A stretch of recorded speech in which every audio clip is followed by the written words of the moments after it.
We are live. This is Senate Finance and we are on April 9th. We're gonna start out, we had a walkthrough of the various bills last week, the increase to the income category, the income tax, corporate bill. There's the property transfers out there.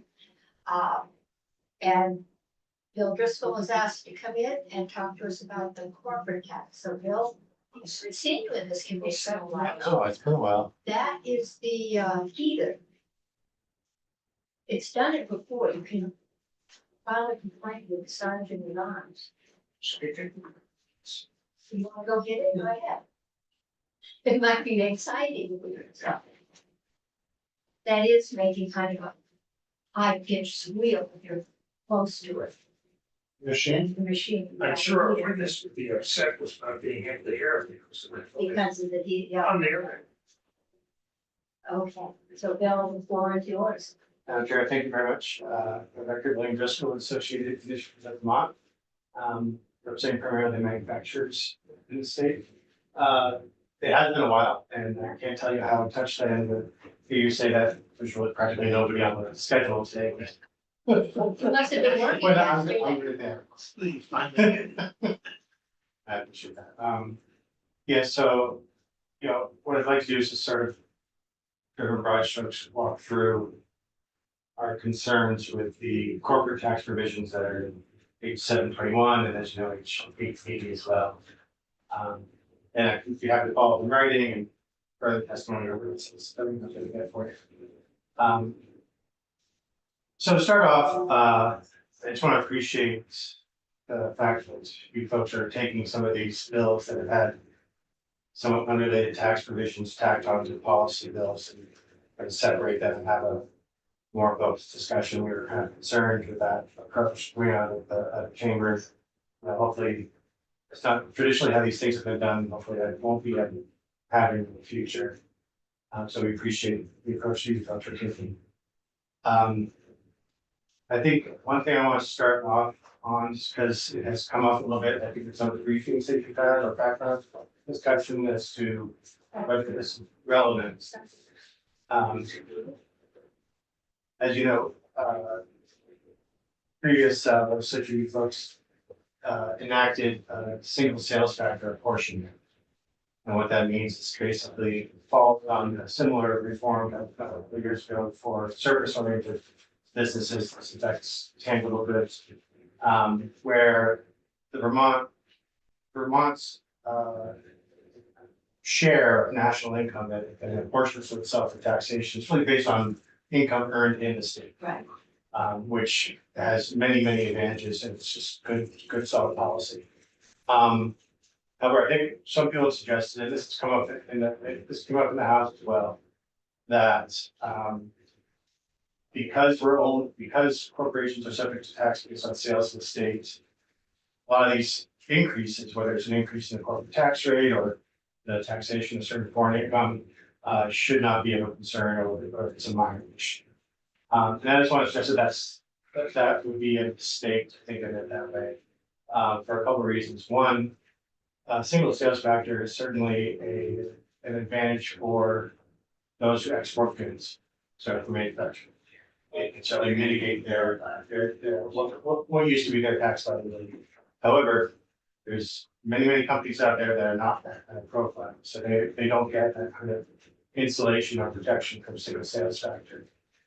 Also, I think as we talk about what this was happening, Vermont's getting ahead of some states, but really with our neighbors and with most states, I think it's like 29 or 30 at this point, already have single sales factor as well. Right.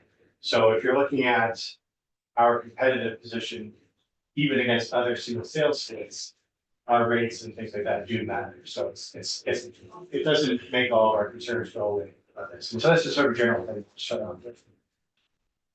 So I want to speak to the two main corporate tax proposals. There's the rate increase, and then there's also the sort of grab back of the guilty FDII deductions. And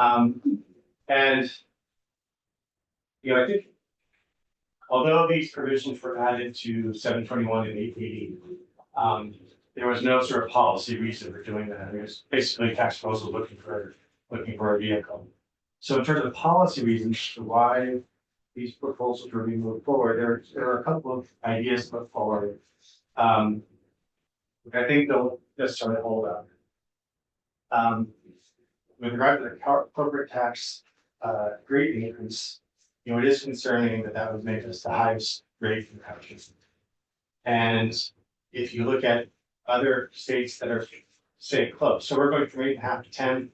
If you look at states that have like in 8 or 9-ish, even a little bit lower, there are some of those that start that at 0, so it's basically a flat rate. But so there are several others where they start at a much higher income threshold than $25,000 for people that come off the start. And honestly, if you're talking about 25,000, you might as well. I mean, that's a pretty de minimis amount. So whether you look at it as a top rate or as an effective rate, we're going to be right out there. I suspect even with the 25,000 starting point, if you try to look at it as an effective rate, I'd be shocked if we're not going to be the highest in that sense as well. So that's that's certainly something of competitive concern. And it is distressing. I mean, I just have to be frank here. As I recall, there was no committee discussion about that proposal until here a few days, 2 or 3 days before they voted it down. I have heard they were looking at taxing all foreign, That's yes. and I think this was So fall back. that's the next one. This point, in terms of the rate increase, there was that sort of policy discussion about what we do. So, if you look at tax capacity or other things like that, we're trying to find revenue. I think pushing us along sort of the bloody edge of that sort of top level of corporate taxation is a mistake.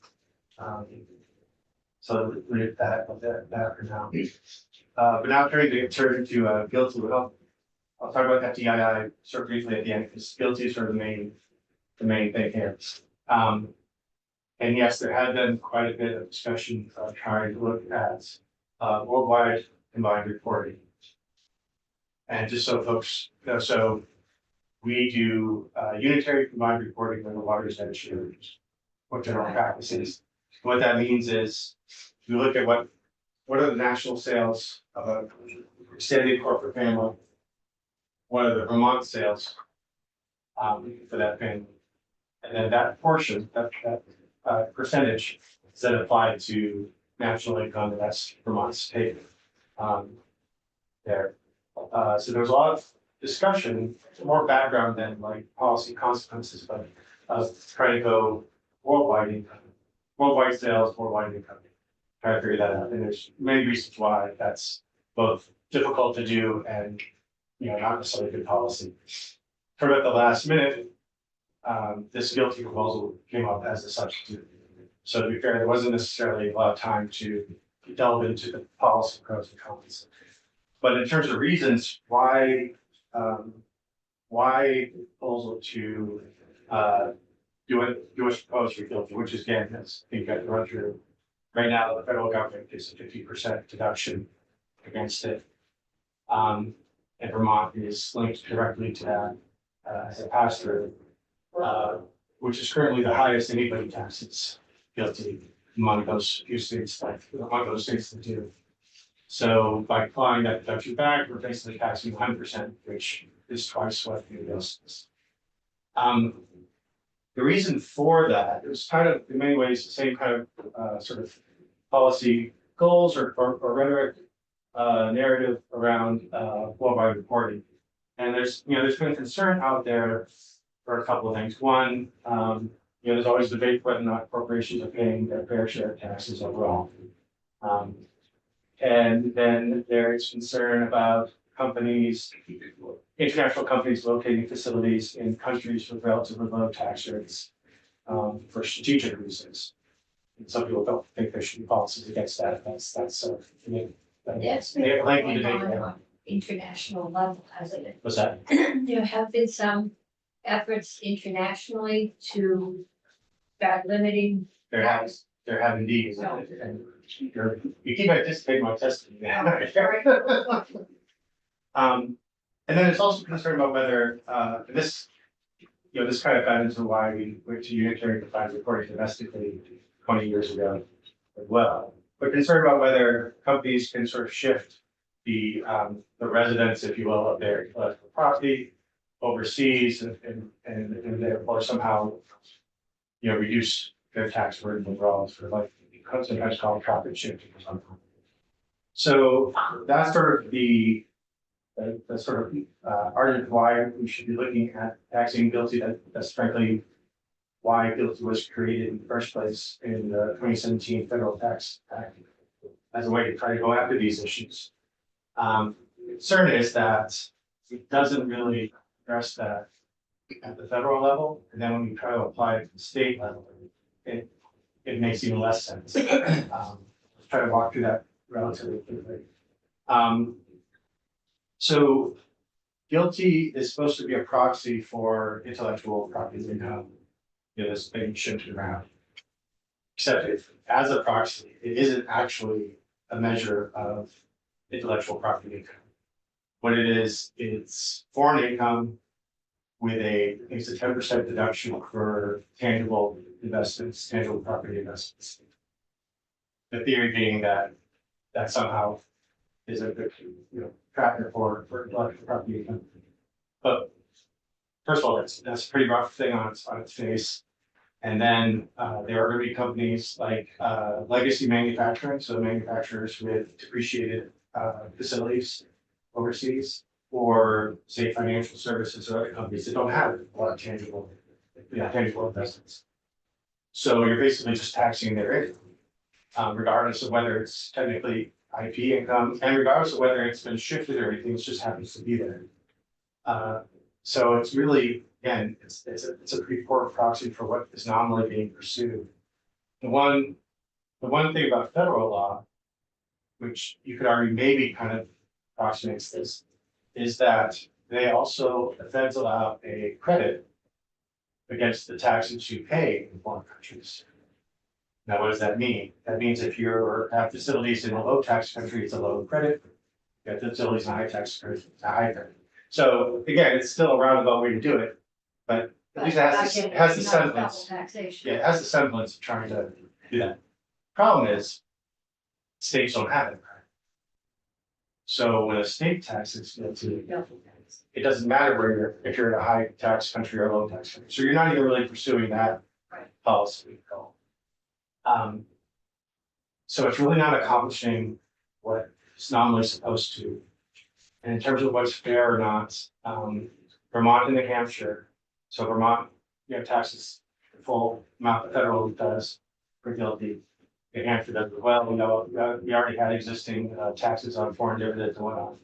Vermont and New Hampshire were already the most aggressive states in terms of taxing overseas income for multinational corporations already. And then if we did what's being proposed now, you would be essentially doubling the GILTI part of that and being even more aggressive on the Fed side. Now, to be fair, the 50% deduction goes down to 37% in a year or two. So it wouldn't be hit for doubling, but we'll get the point there. And if anything, states aren't necessarily, I don't try to nail down the trends because it's still, GILTI is still relatively new. 2017, it took a couple years to become effective. So some states are still figuring out how they're going to handle it. But I think the sense I get from talking to folks is that if anything, there's a trend away from or reducing the amount of GILTI that states are taxing. I can't quantify that for you just yet. But it is an area, foreign income is something that states traditionally don't really tax. And I think in particular, with regard to Vermont, it fits back again to single sales factor and market-based sourcing, which is just a different way of saying single sales factor for services. Vermont has been adopting, as in some ways the feds have, and other states, a basic approach to corporate taxation, where you're basically taxing the income earned in your state.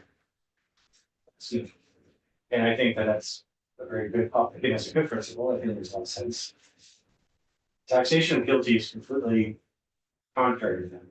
You're arbitrarily taking a proxy for income earned not only outside the state, but outside the country, and taxing it. And we're already taxing it pretty aggressively, but now we're proposing to, almost double on it for taxing. And it just runs contrary to that principle. In general, in specific, single sales factor, we establish a percentage of income that we're going to tax for Vermont based on sales in the country within Vermont. Now you're bringing in income outside the country, but you're not looking at extending that formula to those countries as well, so that at least it stays consistent. So you're basically using the same formula to tax a bigger pot. So I know this is very exciting afternoon discussion, but I'm just trying to walk through all the ways where this doesn't match up with reported reasons for doing the policy. It has a lot of inherent flaws. Vermont's getting way out of step from what other states do. With worldwide reporting, you could argue that there's not really constitutional issues or legal challenges.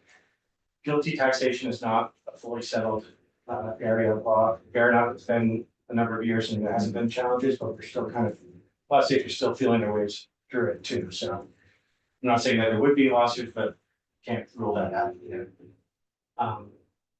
And just because you brought up Senator, you threw me off, I forgot to come back to.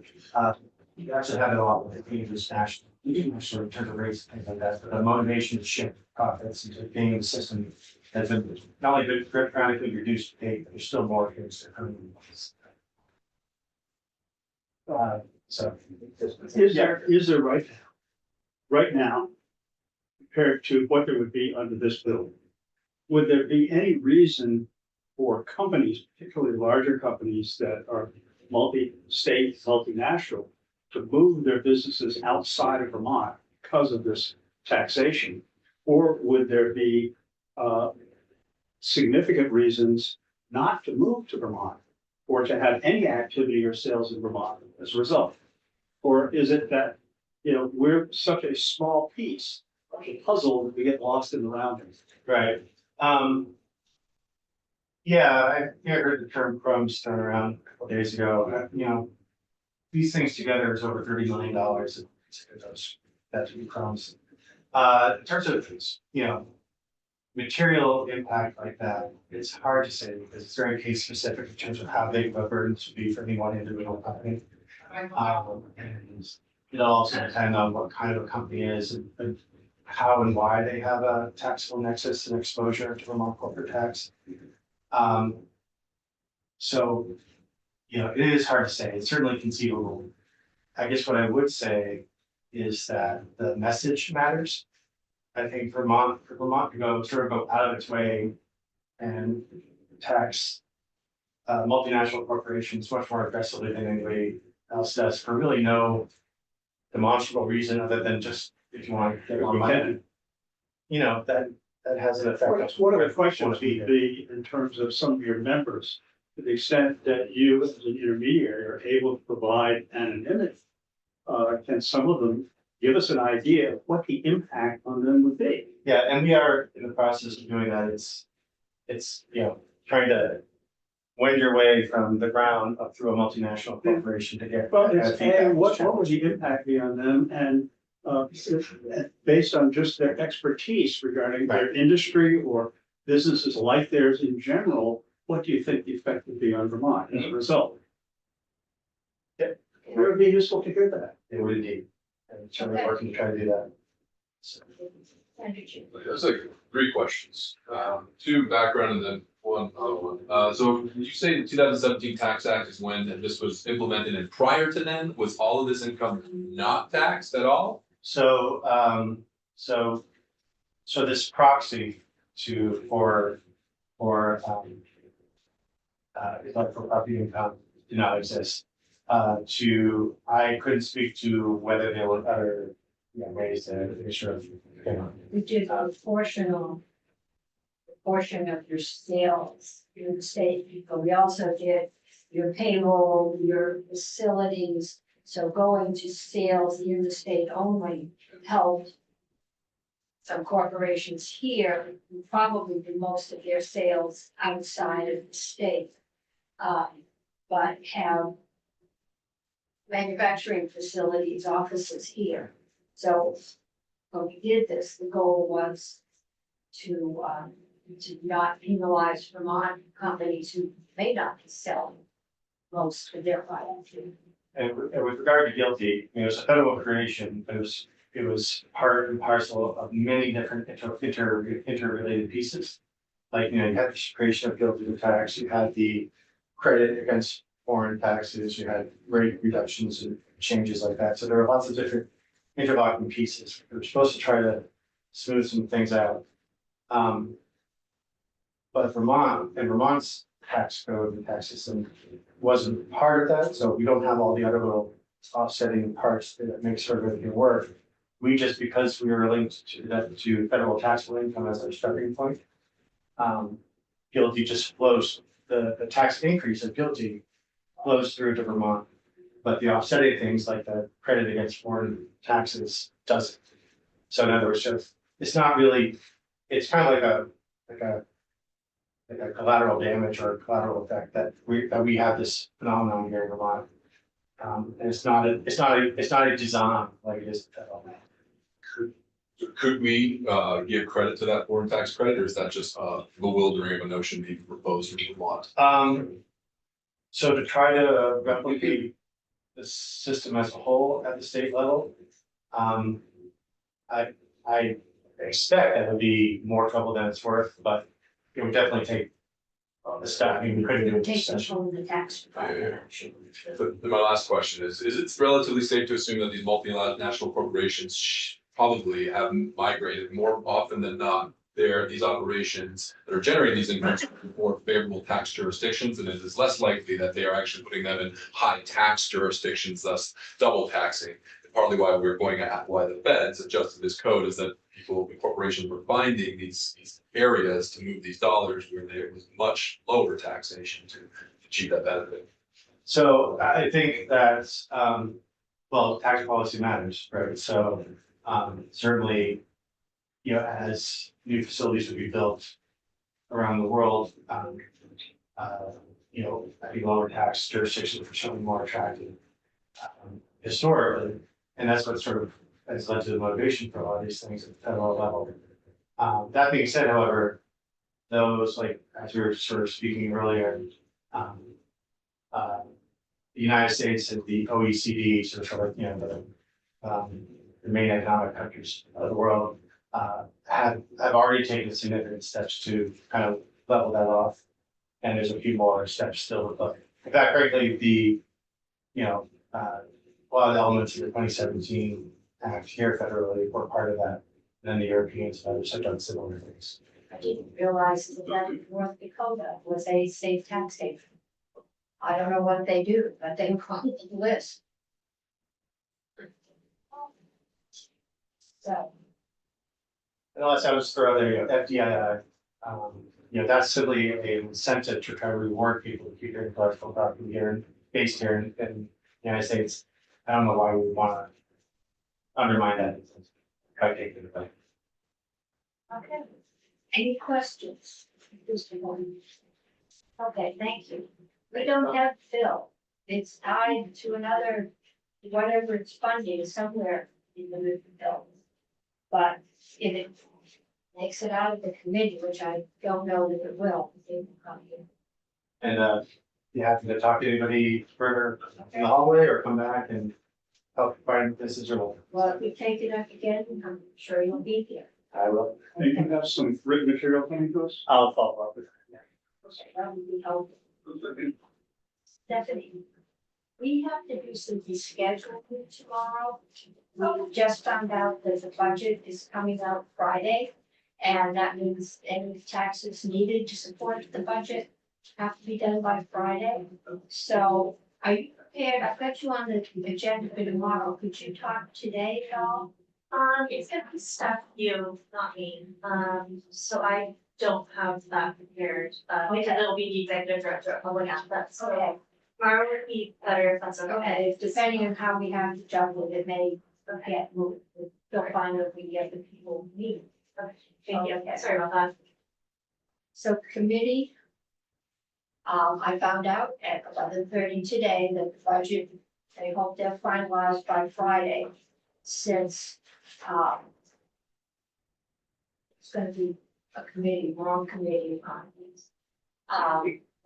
Our budget is trying to do a 3% increase to the, local community base, that's your mental health services, your service bureau, your home health services, your choices for care. They're facing inflationary pressures and, the government both level funding them. They're trying to find some money for the courts and the state's attorneys with all the murder cases that have been happening. Some of them are very overwhelmed. Very overwhelmed, they're having trouble holding people. Can't find those who's doing it, but those, and we just got a notice of the pay act increases, which are larger than considered. So that also has to be filled in, which means that they would like us to have a handle on, there's other offsetting factors. It looks like there's more ongoing revenue than was originally thought, reliable ongoing. They're counting the money from the streaming tax, even though that hasn't been signed into law yet, but they're figuring they've got 5 or 6 million. It looks like we might be able to raise a significant amount by looking at the DFR fees. There is a fee, in one of the House bills increase, but, DFR has, the, joint fiscal has been looking at it. A lot of these fees haven't been updated in well over 3 or 4 years, so usually when we had a fee bill, we did it on the 3-year cycle. So they're looking at that. We're hoping, have we heard back from Ken? Not yet. We're hoping to get them in tomorrow, to take a look at that, some of these things have, 100,000 people that pay them. So when we increase it, it gets spread out over a broad base. But that's what we're gonna be looking at. Still looking at the cloud tax to see if we get some money into the ed fund. Other than that, I haven't heard a whole lot of push from anywhere to pick up any of these other taxes.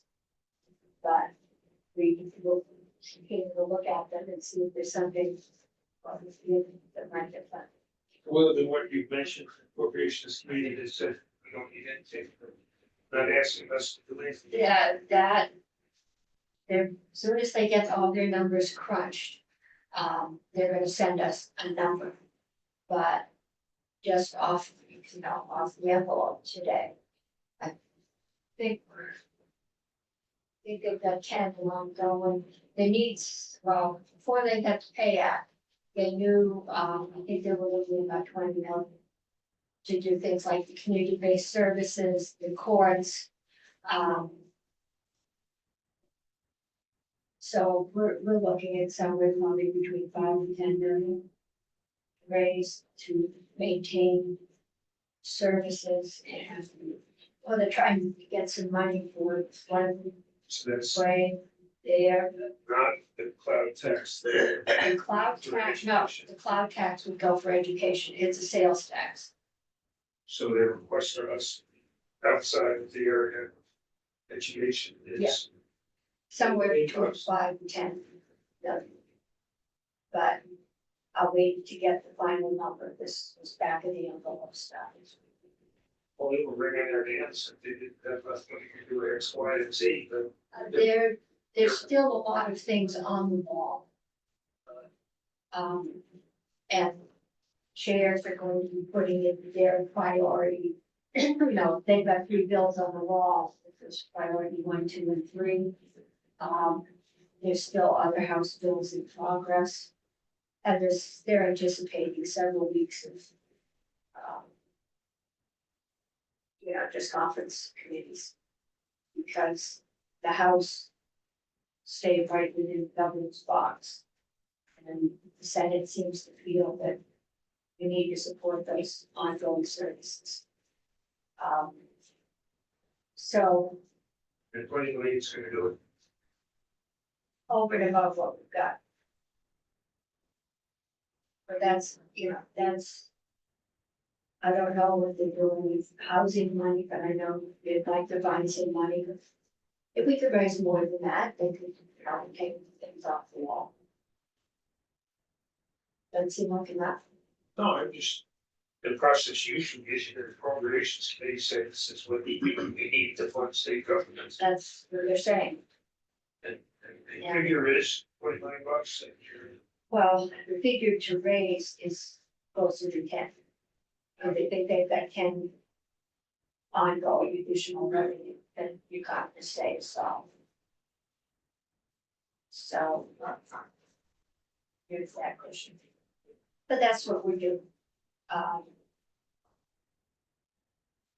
don't know if you will keep looking at the other ones if you want, like to work on the cloud tax. We've got miscellaneous tax in here, and we have our bill we need to get out. I don't know that we need, who made the motion to approve what was that bill? The telecom. what was the number? 61.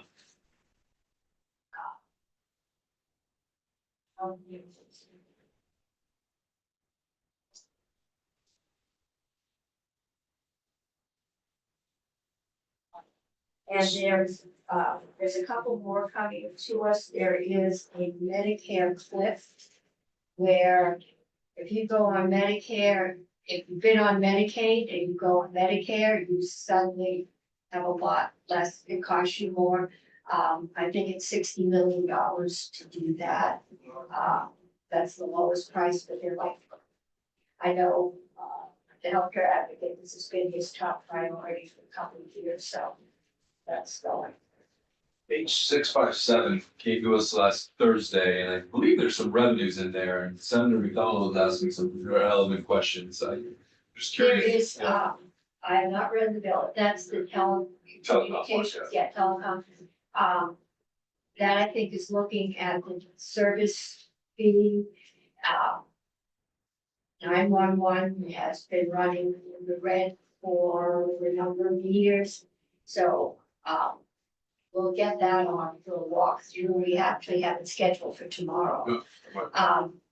To see what's in it, but I think those fees are dedicated to the services that fee services now, which is the TDD, the deaf telephone. That's the thing we've been doing, what we could do with telecom cable expansion. Which wasn't much, which is why we didn't do much. The emergency phone, everybody has emergency access, and 911. There's probably something else in there.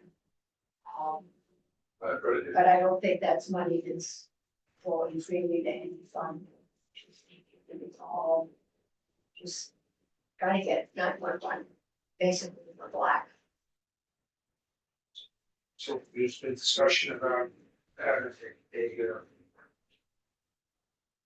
people required is to take a look at having hired professionals to raise the stuff in the highway right away within the. We're not, the highway right of way is a fee that's been set, and for some reason, the transportation department has chosen not to assess it. But that's there in the miscellaneous tax. So they're setting the revenues, taxes, or what, by choosing not to assess? Not in my jurisdiction, so I'm dumping that back to transportation. We did take testimony on that, and the House did as well. They had it in there, then they took it out, and then I don't know if it's any version of it is in 657, but ultimately the way it was narrowed down with the exclusions, it would only have gone after one broadband provider in very rural areas. Happy to consider it here too, but the Senate Transportation, based on the testimony, didn't have much of an appetite to go after. It's a telecom utility, for right of way usage, so we are collecting some revenues for other right of way usages, but not necessarily telecom. With just a Fairpoint communications that would. Fairpoint still, I think Fairpoint's become something else. Consolidated, It's all the, yeah. it's all this. Are there? We have, what is the taxation system on those, on that infrastructure, or that we have exempted big swaths of stuff? Any, Individuals that pay it, and others that don't pay it. anything that's a pole and wire. So that's what your cable is assessed by the towns right now. And they either take what property valuation tells them, or many, if not most of them, hire a separate appraiser to do it. The proposal in miscellaneous tax is the state has hired a professional utility appraiser, and he will appraise all the poles and wires in the state. And then that number will be given to the towns to bill. And at the same time, the legislature exempts some enterprises that use these poles and wires from taxation, period. Others, I do not know of any exemption from taxation, do you? They were proposing some exemptions in the contemplated language. Where? Yeah, do you have some background on this? No, the only background that I have really for a question, so I'll let you finish your Kevin, I'll. So the exemptions that I was just speaking to were ones that were being contemplated to address the auditor's note about how we are not currently collecting right-of-way fees for the use of our roadways for telecom providers. And so they drafted it, looking at how this would affect, they had lots of carve-outs. In the end, it was generate only revenues from one entity, it was de minimis. Okay, so Nothing wrong. they're not. Yeah, I guess the transportation department has decided it isn't really fair. It's hitting one entity. But, well, we can ask them to come no, in, they deal with cement and yeah, road signs and yeah. culverts under highways, they decide what's fair on taxation. I don't know, do you have an answer? Well, they do on one walk committee. So Well, would you like? that could be arranged. Yes, it could. Who could I switch you out for?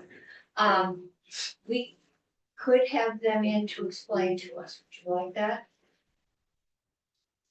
This is one of the ways we raise revenue for The stuff. transportation department.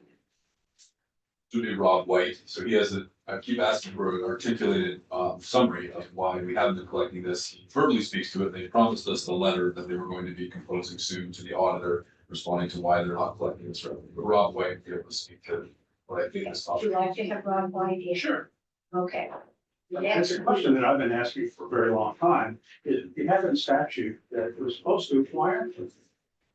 And I've never heard good articulation about why we aren't taxing. So that's what we're gonna find out next week. I agree. Okay. Okay, Bring the maybe we'll wait $2,000 for them. All right, I think H657 does address this to some extent. We just got it last Thursday and there were adjustments. yeah, planned, so and we've I don't. got Maria tomorrow. Maria's hard to come by. So we will talk to her and see what's in there, because that one I haven't read yet. All right. Okay. That's it. I don't know where all our witnesses have gone. 861, did you wanna? Oh, yes.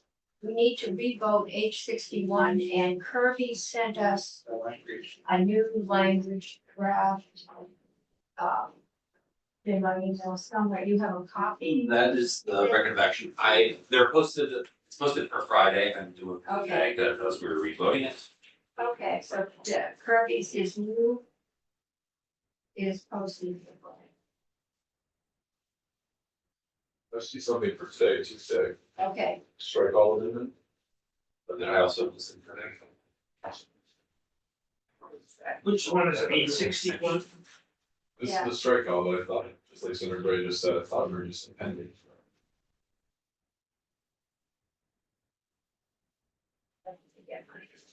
What's the and this title of 861? It's tax on maple trees or? Reimbursement parity for healthcare services delivered in person by telemedicine Telephone. and by audio. How much do you get for? Yeah, This was putting the extension of the date, they're doing something for tax abatements across the hall. This is very simple, I think theirs are gonna be, I know the chair across the hall was very upset that some of her towns that had flooding in October, December, but weren't in this flood, so I think that may be a different one, this is just letting the abatement go. I think the towns that this. The original flood support, they were 8 extras in check. Okay. Yes. There are different bills doing with abatements, one is for lost property, Yes, it's gone. that, yes, And there's the reappraisal for damage that's. that's, Yeah. that, yes, your taxes this year are based on the condition of your house. Couple April weeks first ago. or March 29th. Yeah. So if you rebuilt, you're not, but they come in and say, I want my taxes abated for the 4 or 5 months last year because it wasn't there for 4 or 5 months. The one Well, that was abatement, your bill. yeah, to and that's, work that. and that's what we're doing here. So let's see what he said. No, this is audio on the telephone. I thought, just now, I thought we were doing the telephone.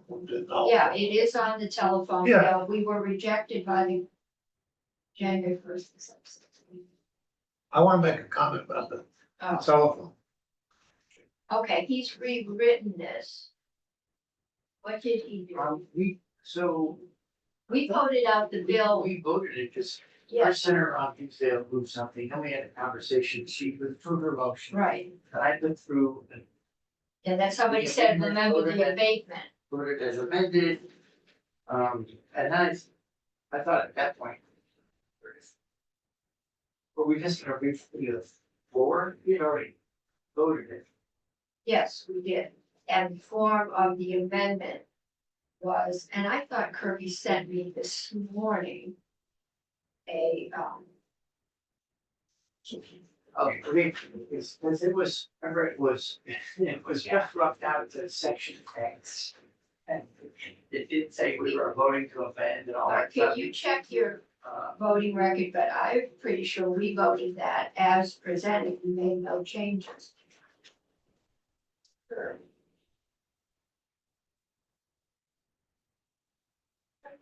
So It was, it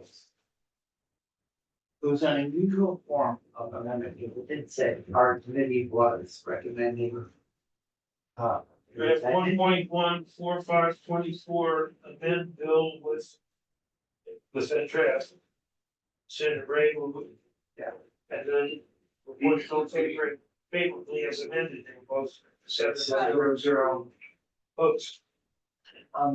The thing I remember. Hey Kirby, come down, see if we can get Kirby, because he's got an underline, I gotta find, and I dumped it because we voted with my copy of the bill.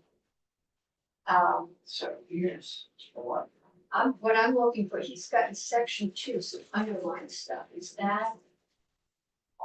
So, you know, ask right away stuff. They said Giant that's I'm not talking in about the it in this right acceptable way. form and send it back to us. Oh, because I mean, it is. Yes. No, it came back. Wait, because how many are like we vote to amend. Sorry. Yeah. Sure, Let's take Fred, this in. keep saying our list. Okay. Our homework was Steve on the day. You want us to live live? Yes, Yes, we are still live. See if we can get Kirby to tell us. Mark, the motion was to approve as presented by the House, right? The, to amend the bill with draft 1.14544. Yeah, 1.1.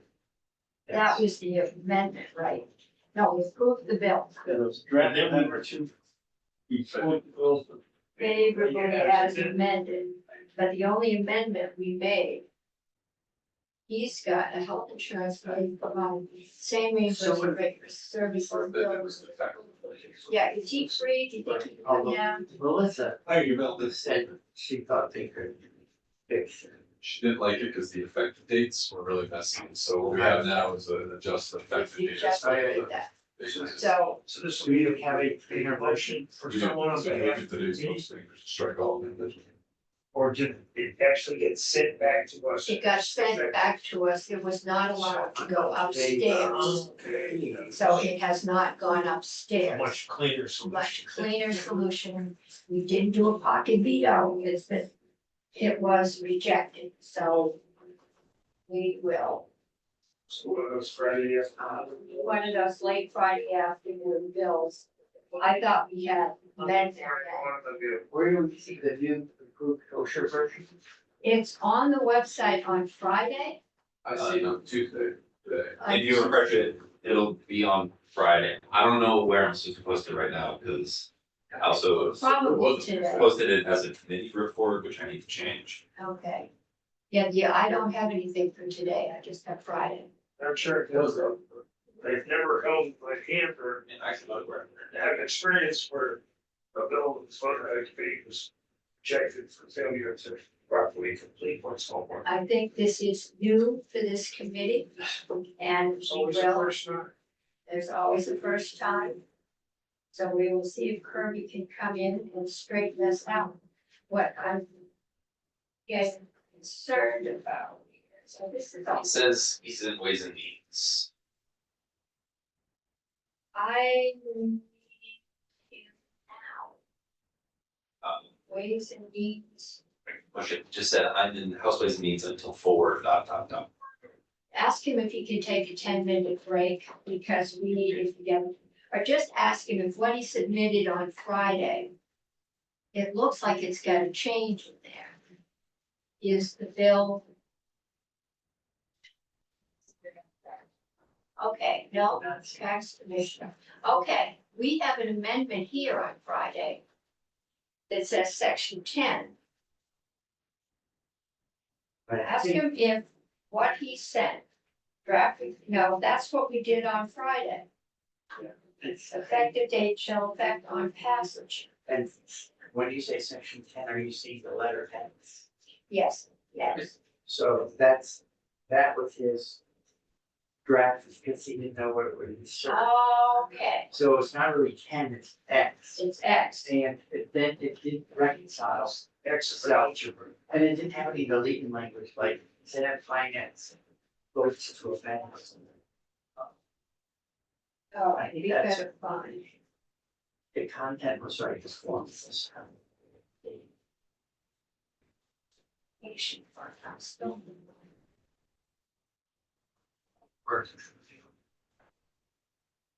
Word systems. Those are all the things.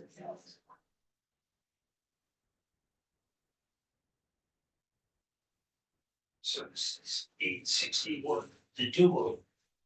Yes. That's, I'm still not, I think that's still. I don't see a do-over version, that's what I remember. The decision if it would be referee. Do you see on Friday, it was on Tuesday, but I see on Friday now, under Kirby Keaton, I believe these are two do-over versions. They are strike all because it has to change the effective dates. Yeah, I didn't realize we were gonna have to revote, so I posted them as if. It's a reasonable thing to not fix that. We may have to put this off. I see draft 1.2 posted on Friday, which I believe is the do-over. But Where we don't know. Okay. Well, we amended. Bill is passed by the House. with the amendment that's already sent out. It's dated today, you're right, posted Friday, it was dated today at 8:36 a.m. I've got 4/9/8/36, yes. Okay, so he Same had, website, oh, I see. on that one, Press F5 or refresh. Refresh the page, you should see those two at the bottom, force to refresh, one elevate at the bottom. I think that's- Paying for. and inserting in with their, okay, so Now he's it's doing the- a strike on. Blah, blah, blah. Now it inserts in the right place. There's the. Okay, Gunshot Center Prayer. No, I'm Bill's telling there's a new endorsement. The section 2, Breaking up the speed. 4, effective date. They tend to square away. That's also the one she rejected. And then, again, there was some other feedback there. Okay, I think we have, Now, here, yes, if you're ready, now I finally, thanks you, Center shifted. 4, I would move first you have to move, that finance approve, met 861 with. I think we have, to. Don't we have to? Remove our vote from the, To undo. Reconsider our vote. let's reconsider our vote. So move to reconsider our vote on Friday and to replace that vote with draft number. I voted on the willing side, I would ask them, I would make a motion to reconsider. I vote on 861 on last Friday. Senator Bray has moved, has asked the committee to allow him to reconsider his vote on page 861, which voted on Friday but was rejected because the amendment wasn't in the correct form. So it has not appeared in the notice calendar. No, So I'm talking, no, it never went upstairs, everyone, oh, okay, so we can just. Yes. okay? Further discussion? Not all those in favor say aye. Opposed say no. This case, your opposed say no. Okay, that is 7-0-0. Senator Gray. Thank you, Madam Chair. So, I would move to, amend Bill 861 with draft 1.2 dated 4/9/24, 8:36 a.m. Okay, and that is on the committee page. I think it's middle of the third one. But it is there, and it adds date change for the flood abatement. Further discussion? Yes. Substituting this, Yes, the bill that, it has the, that's what Kirby has given us. Senator McCormick. Yeah, I'm trying to find the language, and I want to verify that the language I was relying on when I voted the first time. Okay, Actually, I'm not sure it's there. The language about the procedure being appropriate and necessary. okay, yeah. Yeah, it is the third one of Kirby's submissions listed last Friday. Jane wasn't sure if we should put them on today or last Friday. So it is the third one.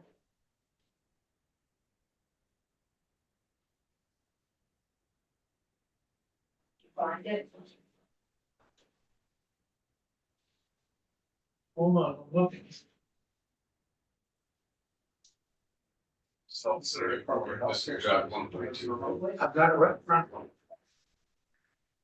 Got it right. There was reference in the original language to something like appropriate, approved. Yeah, it's on page 2, It should be page 1, line 12 and 13. All medically necessary, clinically appropriate healthcare. Okay, my presumption was that those words are not like subject to a lot of debate. These things have been designated that way There are codes by the professional, by professionals as the insurance companies, it's how it's billed. Okay, because a lot of our discussion was over whether this or that would be appropriate, and I realized Right, that's something that will be decided before this. yeah, it's already Decided by decided the in the medical, code. okay. They may Alright. do different codes for Thanks, telephone or telemedicine, but right now, they're using the standard billing codes. Okay, Okay, so we have a motion to approve draft number 1.2 dated 4/9/24 at 8:36 a.m. by Kirby Keith. Further discussion? If not, all those in favor say aye. aye, Opposed, say no. That carries, I think I'm seeing 700. I think it's go up. Six, no, I got. Oh. Did I hear an aye, Senator Ron? Yes. Can you hear me? Okay, I got 7-0, Senator Chittenden, you're reporting. Let's get it upstairs, nobody leave until we find out we got it right. Then we need to go To what? the bill favor and the association. Yeah, we accelerated very fast, we first just amended, now we need to vote to report favorably after that. that's We didn't amend anything. They heard us. We just voted to approve 1.2 as presented. That's right, but it is an amendment, so it is. It replaced the one that got sent back. Okay, It's so replacing our vote to previous approve. over. Right, Okay, is that a motion? yeah, so I, Senator Gray has moved that we approve We report the bill favorably as substituted. as substituted. Okay. Further discussion? If not, all those in favor say aye. aye, Opposed, say. I can see that 601. We're fast enough. Okay, Senator Chittenden is reporting. We have now finished Friday's business. I think we have finished everything we can do today. Tomorrow, we're trying to get during fiscal office in on DFRBs to take a look at those, see if they need to be updated. And maybe we will have a solid number of appropriations that needs to be raised to balance the budget. Okay. So, thank you, everyone. We are adjourned.